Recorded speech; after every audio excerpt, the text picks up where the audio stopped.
Are you getting ready for your next event and one of the hangups on your budget is internet? Well, this is a topic that I feel like I have to talk about with a lot of clients, and I want to share 3 tips or 3 things that you can kind of think about to maybe help you control those costs when it comes to internet at your next event. Well, I'm Logan Clements. I'm a freelance event producer based in Seattle, Washington, but I execute events here and all over the world. I do want to remind you to like, subscribe, turn on that little notification bell so you get notified every single Monday when I drop new videos. I'm also the co-host of the Better Events podcast with fellow event pro Mary Davidson. You can listen wherever you listen to podcasts. We dive even more into these topics. And it's just a little bit of a longer form that you can take with you on the go, all about event planning, event production, running your own business, and much, much more. So internet is a topic that I both love and hate as an event producer because I love it because internet is so crucial to everything that we do. And I feel like anything that anyone is doing at events usually has some component that requires internet. And I also hate it because it tends to be a surprisingly expensive item on your event budgets. And when I say expensive, I mean it can range from, a couple $100s for a hardline to thousands of dollars for the hardline to, I think I saw on one of my event budgets for 3,000 attendees, I want to say internet came out to almost like something crazy like $70,000. So it is one that I have found with my clients, big and small. I'm constantly talking about internet. And this is one that I think a lot of event planners, we get frustrated because to us, it seems like it's such a simple thing. It should be so inexpensive. And so it just feels hard to understand the value in it versus, like a microphone or a projector. We understand those are things tangible we can touch and feel. And internet, for whatever reason, is just harder for us to understand everything that goes into it. And also it does feel like an opportunity for AV vendors or venues or things to kind of start to nickel and dime you a little bit. So my first tip, I'm actually borrowing from a friend, Tony Gavilanis. He shared it on the Better Events podcast. We did an entire episode with him. He's from the company Tech Event Pro. He's great on LinkedIn. You should connect with him.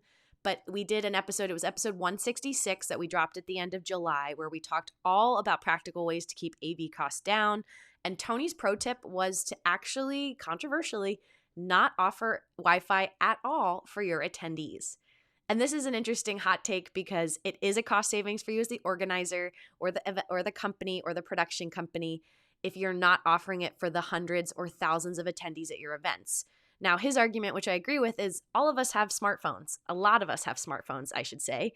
And a lot of those networks that we have with our smartphone have gotten better and better because now I do notice a lot of people seem to have like unlimited data plans. So it's less of an issue than 5 years ago about tethering, your laptop to your cell phone if you need to like make a call or something like that. Also, so many of the functionalities we have on our laptop, we have on our cell phone for making those kinds of calls and meetings when you're at a conference. And so you could even just completely cut it. And then you don't even have to worry about getting that Wi-Fi for your attendees. So that's a big savings, but just make sure you really message that out to attendees ahead of time so that they're not surprised when it's not included or they're having trouble, connecting, and then making sure all of your staff knows too and knows whatever that messaging is. Second tip when coming to your event internet is to make sure you think through all of the different pieces of who needs internet. This is something I feel like people think about the attendees and they probably think about their production in their main general session or their big room, but they kind of forget about some of the other places or people that would need internet. Registration's a big one. If you're using any kind of a digital registration system, it needs internet access, whether that's a Wi-Fi connection for all the iPads you're using for checking in, or a hardline connection for your actual registration, checkout, laptop, especially anything processing payments. I would really encourage a hardline. Also thinking about what you need back of house, like your event team if you're the event host, your vendors, anybody who might need access to the Wi-Fi. Again, some of these venues, they charge you per connection per person. So that number can add up quick if you only were expecting 2-3 people to need the internet and all of a sudden you need 30. But yeah, making sure you're thinking about everybody that needs access to the Wi-Fi and making sure that's included.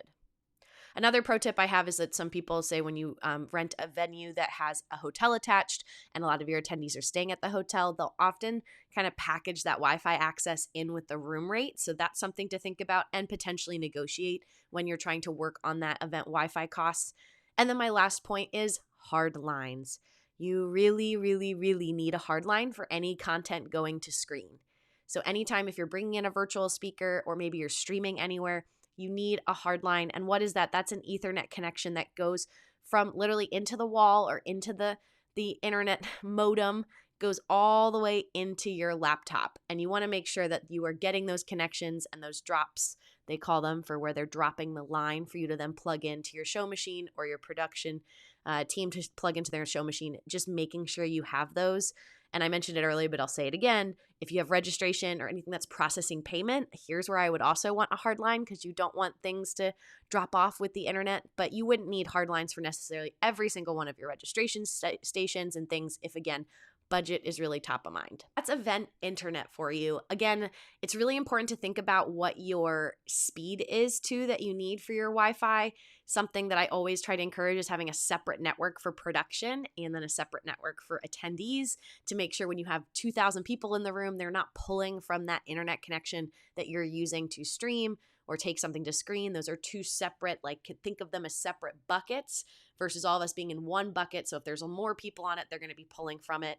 I have gone around at an event that couldn't guarantee that for me, and we decided to not offer internet to the attendees. We hid all the pieces of paper that said what the Wi-Fi password was, and we asked the staff to not give it out so that we could ensure we had the best connection for my nonprofit gala that we were live streaming. So you can get creative if you have to. I wouldn't say that internet for attendees is crucial. I agree with my friend Tony here, but I have found to make sure you kind of question it. And no, you're not going to probably get internet for free in every case, because it does take labor, it does take technology and infrastructure, but it is a place that you can potentially find some wiggle room. And I have found that asking questions never hurt anybody for just understanding what these fees are that you're seeing in your budgets. That's all I have for you. I'm Logan Clements. I'm a freelance event producer based in Seattle, Washington, but I execute events here and all over the world. I want to thank you for watching, and I'll see you in my next video. Bye.